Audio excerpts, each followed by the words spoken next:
When you walk up to the vehicle with the key, it has the full proximity system, and it senses the key and allows you access to the vehicle, but it doesn't turn on anything. It doesn't turn on any exterior lights, no interior lights, anything like that automatically. When you hit the unlock button, the interior lights turn on, and the tail lights and the headlights are now on. When you turn the headlight switch to the complete off position, the only thing it really does is turn off the tail lights. We still have lights here in the front. There's no side markers and there's no tail lights. So you can sit there and turn the switch all you want. You're still gonna have the same view in front of you with the headlights. Not a very good idea. Now I have the parking lights on, and once again, we just still have the headlights, just stays on the whole time. So we had the headlights on, we had this amber, I'm gonna turn the brightness down, this amber light here in the center, which is also the turn signal indicator. We'll see in a second. There's a side marker here and an LED reflector headlight system. Now on the higher trims, you can get a projector system for the headlights. What's interesting about this vehicle is completely different headlights and taillights on the higher trims. I think it's an option to get a different taillight, but yeah, it's going to be a little bit different. But this is going to be what you get on most trims right here. So that's why I'm glad that I have this particular one. So yeah, there's the side marker here in the front. There is a red side marker here on the back. And it has a lens with a halogen bulb there for the tail light. And the tail lights look kind of cool. They do a good job of kind of spreading the light around in this housing here. Tag lights are now on. Let's go ahead and turn the low beams on. And you can see it's the same thing. I'm gonna just cycle all the way down. There's off, there's parking lights, there's headlights, and there's automatic. And they have the same view in front of you, no matter what position you put it in. So let's go ahead and switch to high beams now. And let's go ahead and turn the fog lights. So you can see those, they're on, off. So they're close to the vehicle, and it's a halogen bulb. So you can see it's quite yellow light there. And then there's the high beams. They turn off the fog lights when you turn the high beams on. And the fog lights are kind of interesting because they're not like, they're kind of aimed at an angle this way more. So, let's see if you can tell, but they're kind of aimed. They're not like, they're kind of like this way. The aim is actually this way instead of directly in front of the vehicle. The high beams basically just turn on an additional projector light there in the center. So the low beams are out here, and then the high beams are there, and then together, they both turn on with the high beams. The cutoff for the low beams is step down here, right there, which is about 3 feet off the ground. And so above that, I can look directly at the headlights, and it's not blinding me or anything. So most of the light is below this 3-foot range. Turn signal indicator, like I mentioned, is just that amber light that we saw in the middle. Now it's flashing. It's just a halogen bulb flashing amber in color. It's not really that bright. It's okay though. There's no turn signal indicator here on the side mirror, because you notice that light is not very visible to the side. I mean, you can see it a little bit. It's supposed to be visible, but it's not that bright. So it'd be nice if it had the turn signal on the side mirror, but it doesn't. And then it's basically just that same tail light flashing brighter here in the back. So it's not amber in color, it's not a separate light or anything like that. Now this is also the brake light, and there is a third brake light in the top of the glass though, and the reverse lights are once again halogen bulbs. This cargo area is, well, it is trying to go for something anyway. There's a light here to the left, and then there's a light here to the right. You notice so there's two lights, one on each side, and they're in slightly different positions. So they're trying to eliminate shadows here in the cargo area. But I don't know if you can tell the problem. It's just not bright. It's not bright at all, especially when you're dealing with black interior. This is all dark right in here, this whole area. There's a pocket there, completely dark. This is dark. Here, another pocket. Probably didn't even know it was there.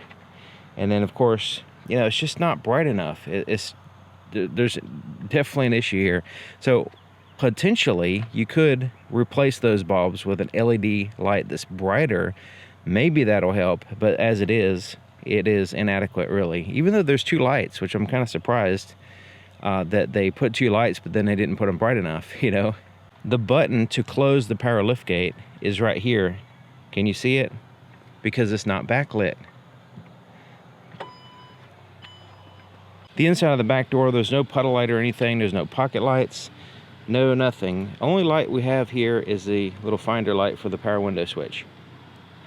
And then the back seat lights, very dim, coming from one on each side of the roof, basically. There's no sunroof or anything, but there is 2 lights, and they're fairly dim. They're halogen bulbs. Very similar situation as the cargo area, where you have 2 lights, but they're just kind of dim, especially with the black interior. Now there is some USB ports that are backlit back here, and a 12-volt power supply as well that is kind of backlit there on the edges. The inside of the front door, there's no lights on the pockets, there's no puddle lights, no approach lights, nothing like that. But all the buttons here are backlit, including the power door locks and the side mirror adjustments. So there's some vehicles that are like very expensive vehicles for some reason don't have the door lock controls backlit. Very surprised about that, but I'm glad to see it backlit here. The lights here on the front just come from the center right there. Once again, not very bright. There's no floorboard illumination or anything. There's the light controls here. And this is, there's the switch there. This is the center button is for the fog lights. And of course you turn it, and then this is the dimmer switch for the gauges, and this other one for ambient light, but this one doesn't really have any kind of ambient lights. On the front doors, when it's very dark, there actually is a little light inside the handle here that you can't really see unless it's super dark. Okay, so now I have the door open, interior lights on. Shut the door. And they turn off. They don't really fade out. They wait a second and then they fade out, or they turn off. So there's the steering wheel. It does have some backlit buttons, not overly bright. It does have some color coding though. The gauges are nice. Screen looks pretty decent. Backlit buttons for the climate control and all that. There's a place down here for the cell phone to go, and there's no light in there. There is backlit buttons here in the center. Cup holders are dark, except for there's a little light. If you follow it up right here, that right there is what the left little wheel on this left side, the ambient light wheel I was talking about, that's the only thing that controls that little tiny light there in the center. If you can tell, I'm adjusting it now. You can turn it off. You can have it turned all the way full blast. Full blast is just a tiny little bit of just kind of moonlight here, which is helpful. Definitely helpful. This little center console, completely dark. You probably don't even see what I'm talking about. I turn the light on. Yeah, even with the light on, you can't see in there hardly at all. So that's interesting. Glove compartment. No light in the glove compartment. Turn the light on once again. Yep, see, even with the interior lights on, can't see in the glove compartment, and there's no light in the glove compartment. So that's disappointing. So the lights up here just has individual lights here and here, which mostly shine in the lap area because they're reading lights, but they're also using those as the interior lights. Now there is the HomeLink garage door opener controls are actually backlit. I'm kind of surprised. And then the visor here has a vanity mirror and some pretty decent lights. The backup camera looks pretty good. I've had it in, let me turn the brightness of my camera down. So yeah, I've had it in some pretty dark areas, and it seems to work good. And I like the way it fills in the entire screen here, so you got a good large view. And also the camera's in the very center, which is good. So even with the interior lights on, this compartment right here where you put your cell phone or whatever is just barely visible. You can see a little bit in there, but that definitely needs a little bit of a light. When you put the turn signal on, it will turn on the fog light in that direction. So it's kind of using it as a cornering light in a way, but it's just basically the fog light that turns on. There's the headlight pattern on a fence, and there's the high beams, there's the low beams. Now the low beams look a little high, and you'll notice that there's a little notch that the reflectors on the actual cutoff. There's a little spot that lines up with the oncoming lane, or that's the intention anyway, so we'll see if that actually does line up properly.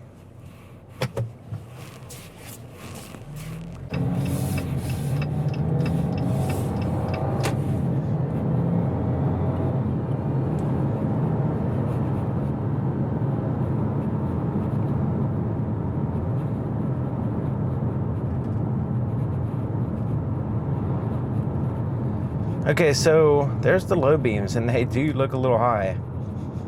But as we dip down right here, it's supposed to be a little shadow on the oncoming lane. And yeah, it's a little bit there. It's not super noticeable, but it is there. But it appears that on this vehicle, the adjustment is a little bit too high. So we'll see if other drivers think that and start flashing me, because it's looking like that cutoff is just aiming up a little bit too high. Easy adjustment, really, but you know, something that if you don't know how to do it, it's best to go ahead and have the dealership do it, adjust it properly.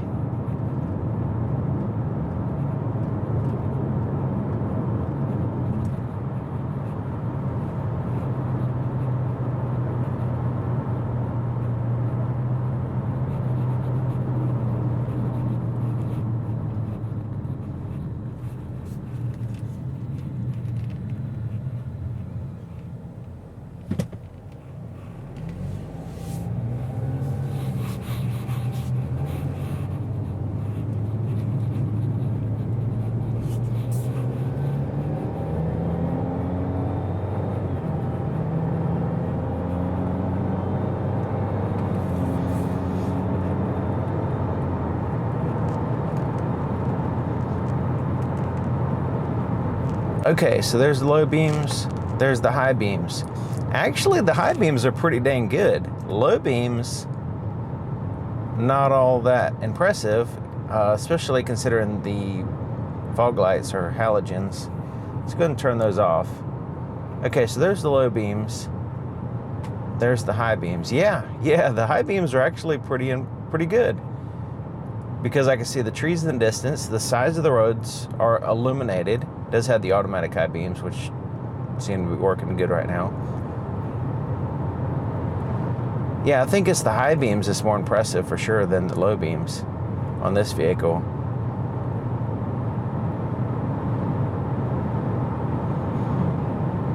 Yeah, the distance is good. The brightness seems to be good. It's not like super impressive, but I would say these are definitely adequate headlights. More so the high beams than the low beams. The low beams are okay. It's just not quite as impressive as the high beams. I like the high beams. And that's really, you know, it's really important to have good high beams, because that's when you're in really dark areas, that's when you're using them.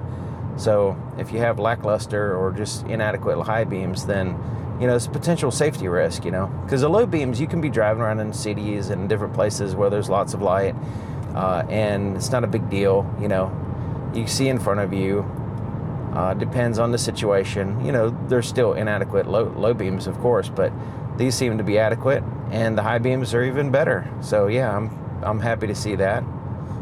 Considering the interior, some of the interior lights, there's some misses on this vehicle, and it seems like maybe they fired the Jeep designers and then they're using Fiat or you know, another brand designers on this vehicle, because it just usually Jeep's a little bit better than this. So, you know, maybe it's just a compass thing. I don't know. You know, it's been a while since I've seen a compass at night, but I'm pretty sure most Jeeps are a little bit higher level of design as far as interior lights and stuff.